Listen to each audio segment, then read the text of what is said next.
Brigitte Lahaie, Sud Radio, c'est l'instant Sexy News. Eh bien, nous retrouvons Fleur Chéri, Bruno Martin. Je crois que vous allez nous parler des assistants sexuels ou des assistantes sexuelles, mais je sais qu'il y a aussi des hommes, a priori, mais il me semble que c'est plutôt d'une femme, en l'occurrence. Bonjour Flore. Exactement. Je vais vous parler d'une femme, et en particulier la narratrice du dernier livre de Émeric Patricot, qui s'appelle La Viveuse, qui vient de paraître aux éditions Léo Schir. L'histoire d'une jeune aide-soignante, Anaëlle, qui, au travers de la rencontre avec un jeune homme en fauteuil roulant, va devenir assistante sexuelle. Alors, assistante sexuelle, c'est donc une femme, en l'occurrence, mais il y a aussi des hommes, qui s'occupent de l'intimité affective et sexuelle des personnes handicapées. D'ailleurs, on croise des assistants sexuels masculins dans le livre aussi. Ce que j'ai trouvé vraiment intéressant... Pardon ? C'est un roman, donc. Hein. C'est un roman, donc, exactement. D'accord. Ce que j'ai trouvé vraiment intéressant, c'est que l'assistance sexuelle, c'est dans le spectre de la prostitution, mais c'est totalement différent de l'image qu'on a de la, entre guillemets, pute qui se promène en mini-jupe dans les bois. Et c'est ça qui est formidable, c'est de questionner les échanges économico-sexuels dans leur globalité, pas seulement dans la caricature que l'on en a d'une femme forcément belle, jeune et jolie qui minaude dans une chambre de luxe. Dans le livre, on découvre que cette pratique est avant tout perçue comme un soin. Anaëlle sexualise très peu son propre corps. Elle vient chez ses clients avec des tenues, ou ses patients avec des tenues très sages, très professionnelles. Elle discute et échange beaucoup avec les parents avant, plus qu'avec le patient en amont de la pratique. Elle parle d'ailleurs de patients, non pas de clients dans son livre, enfin dans le livre d'Émeric. Elle offre avant tout de la tendresse, de la confiance en soi. Elle redonne à un corps diminué l'impression d'exister autrement que par son handicap. Elle cherche à apporter un peu d'humanité dans un corps vécu comme un objet malade, encombrant et honteux. Alors, si l'histoire semble légère au début, le besoin d'argent rapide oblige la narratrice à revoir son métier et sa façon d'en vivre. Le faire pour gagner de l'argent, c'est totalement différent. Elle affine sa grille tarifaire. Elle hausse les prix de ses séances pour les patients qui sont riches, pour ceux qui ne veulent que du sexe pour du sexe, ou ceux qui sont capables de séduire par eux-mêmes. Sa prestation répond parfois à un besoin, parfois à un caprice, parfois aux deux en même temps. Et c'est elle qui établit la différence. Elle est plus douce avec ceux qui sont vraiment diminués, plus ferme avec ceux qui se laissent aller à la paresse. Cela parle aussi du dégoût du client qu'il faut contourner, apprivoiser, détourner. Le livre d'Émeric Patricot est très bien écrit, l'histoire est douce et tendre et l'on passe de toute façon un beau moment en se laissant porter par les réflexions de la narratrice. On rappelle qu'en France, il est interdit d'avoir recours à de l'assistance sexuelle. C'est un délit qui est sanctionné d'une amende pour le client à hauteur de 1 500 €, même si l'on considère que ce client est en réalité un patient. Oui, alors ça c'est un vrai sujet. On sait hein, aujourd'hui que bon, on ferme un petit peu les yeux. Il y a même une formation pour assistantes sexuelles qui existe.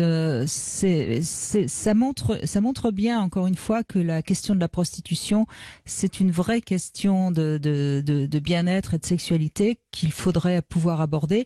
C'est évident qu'on est tous les trois, je crois, d'accord pour que la prostitution qui est de l'esclavagisme et qui est tenue par des proxénètes, elle est inacceptable et qu'il faut lutter contre. Mais après, il reste toutes ces personnes qui ont besoin d'assistance sexuelle, voire tous ces hommes qui quelque part ont recours aux prostituées, mais parce qu'ils sont en recherche plus d'amour que de sexe, non Bruno Martin, qu'est-ce que vous en pensez ?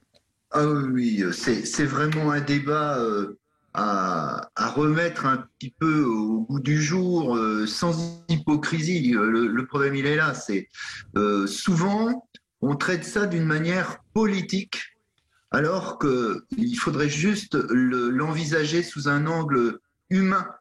On fait gérer tout ce qui est loi sur la sexualité par des gens qui, précisément, n'ont pas les compétences ou très peu. Et c'est vraiment dommage que des commissions ou des débats ne s'instaurent pas en amont des simples débats politiques à l'Assemblée nationale qui ne cherchent qu'à rassembler des voix. Mais en fait, je sais pas ce que oui, pardon, allez-y, Je pense Flore. que lorsqu'on parle de prostitution aussi et qu'on débat de ces sujets de façon politique, on a aussi l'impression qu'il y a une unité, comme s'il n'y avait pas des prostitutions très différentes. Typiquement, l'assistanat sexuel ne ressemble en rien à de l'escorting sur Internet ou encore ne ressemble en rien à la prostitution de rue. Et c'est vraiment des sujets que je trouve parfois même très différents et qui sont englobés dans un mot fourre-tout qu'on appelle prostitution, qui est en plus de ça mal défini dans les textes de loi. C'est-à-dire qu'on parle d'un acte sexuel, mais qu'on ne précise même pas ce qu'on entend par acte sexuel. C'est la jurisprudence aujourd'hui en France qui va venir spécifier ce que c'est, ce qui est un problème. Et je trouve ça dommage qu'on mette ce mot fourre-tout, alors que le livre d'Aymeric Patricot, typiquement, donne un regard totalement neuf sur la prostitution. Oui, et je crois que c'est Régine Desforges qui avait écrit un très joli livre aussi sur une mère qui était complètement perdue parce que son jeune fils, lui-même avec un handicap, réclamait du sexe et qu'elle n'avait pas envie elle-même de le masturber. Je crois que c'est Régine Desforges qui avait écrit ce livre. C'était déjà il y a une bonne dizaine d'années. Et je crois qu'en fait, moi j'ai beaucoup réfléchi. Pourquoi on n'avance pas sur la question de la sexualité et de la prostitution?